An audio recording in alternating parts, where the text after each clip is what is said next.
Air France, symbole du transport aérien français, est aujourd'hui face à un défi stratégique majeur, regagner sa place au sein des territoires de l'Alliance des États du Sahel, AES, notamment le Burkina Faso, le Mali et le Niger. Avec une perte estimée à 65 millions d'euros depuis son retrait, la compagnie cherche à revenir sur ses marchés lucratifs. Mais la réponse des autorités locales est claire, porte fermée du moins, sans conditions préalablement satisfaites. Cette situation découle d'une décision controversée prise par Air France lors des récents coups d'État dans ces pays. En suspendant ses vols, la compagnie semblait suivre la ligne politique dictée par Paris, un choix qui a suscité l'indignation des dirigeants africains. Résultat, une interdiction ferme de revenir dans ces territoires. Dans une interview accordée à Jeune Afrique, la directrice générale d'Air France a réaffirmé la nécessité de renouer avec ses destinations stratégiques, notamment le Mali, où l'absence de la compagnie a provoqué une perte quotidienne d'environ 1 million d'euros. Mais cette démarche soulève des questions essentielles. Pourquoi ce retour soudain, alors que la situation politique et sécuritaire reste inchangée selon les critères mêmes établis par la France? Avant de plonger dans cette analyse, rappelons les propos marquants de son Excellence Abdoulaye Diop sur cette affaire brûlante. On se lève une compagnie, vous avez des conventions. Il y a des gens qui quittent les États-Unis, ils sont dans l'avion avant d'arriver à Paris, tous les vols sont annulés, ils sont à Tunis encore, ils n'ont pas pu arriver ici. La compagnie se lève seulement, dit que nous on a fermé parce qu'on a des problèmes avec le Mali. Alors il n'y a aucun problème. Si c'est pour sanctionner le Mali parce que le Mali a supporté le Niger, on va le faire, on le fera.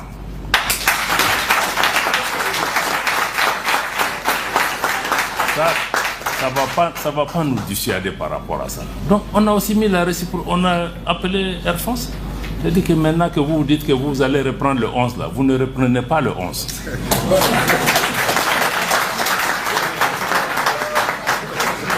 Et quand vous serez prêt, vous allez faire le rang à la queue. Si on est prêt, à vous redonner.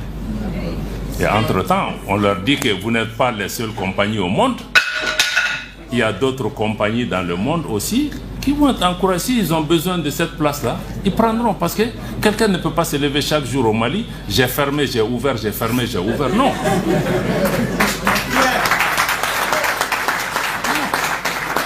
Donc ça, il faut aussi qu'on nous respecte. On respecte même la clientèle parce que ce n'est pas du bétail. Il y a des gens qui sont bloqués à Paris depuis combien de jours? Ils sont là, ils ne peuvent pas faire ça aux États-Unis, ils ne peuvent pas faire ça dans d'autres régions. Ils font ça chez nous. Vous vous levez, Burkina, Niger, Mali, on a fermé.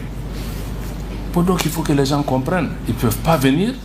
Ici, c'est une compagnie commerciale. Elle gagne de l'argent. Air France gagne 500 millions de francs CFA par jour sur la destination Mali. C'est nous qui gagnons?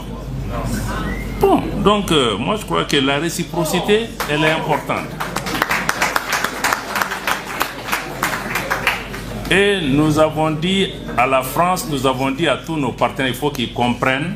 Je crois que le Premier ministre par intérim a dit sur la tribune de l'Assemblée générale des Nations Unies, le Mali va désormais appliquer la réciprocité. Tu tires une balle, on va répondre.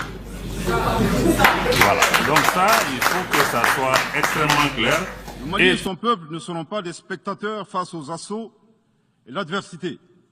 Pour chaque mot employé de travers, nous réagirons par réciprocité. Pour chaque balle tirée contre nous, nous réagirons par réciprocité. C'est à ce prix qu'une nouvelle ère sera une réalité avec des solutions porteuses de changement pour relever des défis interdépendants, avec des États interdépendants et en valorisant l'homme sans distinction aucune. Vous pensez que ces gens-là qu'on a même, nous-mêmes on ne se considère pas. Mais ces pays-là, on pense qu'ils n'ont pas besoin de nous, mais ils ont besoin de nous autant qu'on a besoin d'eux. S'ils sont là, c'est qu'ils ont quelque chose à gagner. Sinon, ils ne seraient pas là. Donc nous-mêmes, on considère que nous, on ne vaut rien. Bon, nous, on a besoin d'eux, même s'ils font ça. Donc moi, je crois que la réciprocité est une donnée importante. Et tous ces pays, si vous regardez la France ou d'autres, le Mali, on n'a jamais tiré les premiers. Ceux qui viennent toujours nous provoquer. Ils posent des actes, ils pensent qu'on va s'asseoir, on va les regarder. Sinon, nous, on n'a pas de problème avec quelqu'un. Vous nous avez vu nous lever, aller nous attaquer à quelqu'un un bon matin. Non. C'est eux qui posent en pensant que toi, tu ne vaux rien. S'ils font ça, ils vont te faire mal. Mais en faisant mal, là, ils ont presque tout perdu progressivement. Parce que nous, on est prêts à assumer notre dignité. On est prêt à assumer le respect que vous nous devez.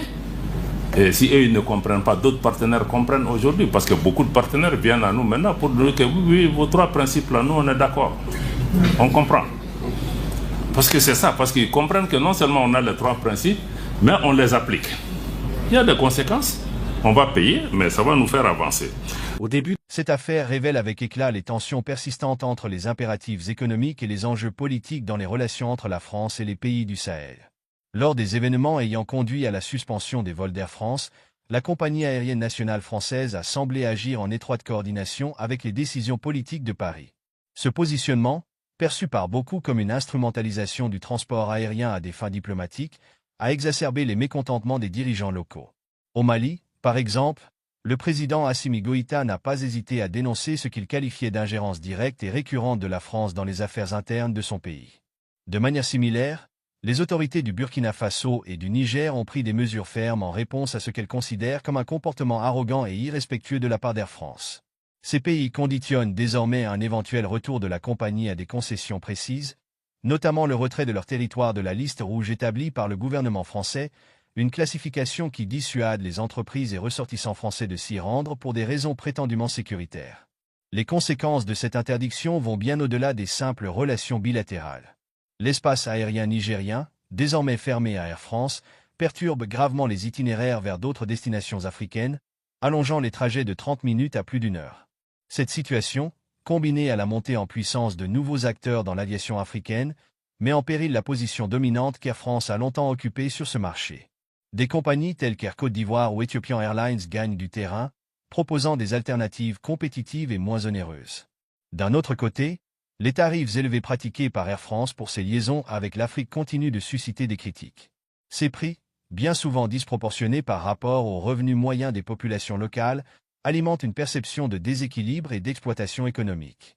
Cette réalité pourrait s'avérer préjudiciable pour une compagnie qui prétend entretenir une relation privilégiée avec le continent africain. Mais les enjeux de ce débat ne se limitent pas à l'économie ou à la concurrence commerciale. Ils touchent également des questions fondamentales de souveraineté et de respect mutuel. Pour les États de l'Alliance des États du Sahel, il ne s'agit pas seulement d'accueillir une compagnie aérienne étrangère, mais de s'assurer que ce retour s'inscrive dans un cadre équitable et bénéfique pour leur population. Alors, quelles conditions ces pays devraient-ils imposer? Devraient-ils exiger des compensations financières, des investissements dans leurs infrastructures aériennes, ou encore un engagement clair pour des relations plus équilibrées?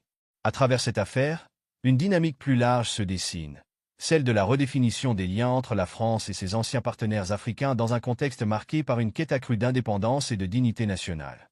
Votre avis nous intéresse. Pensez-vous qu'Air France devrait être autorisée à reprendre ses activités dans ces pays? Si oui, à quelles conditions? Faites-nous part de vos réflexions dans les commentaires.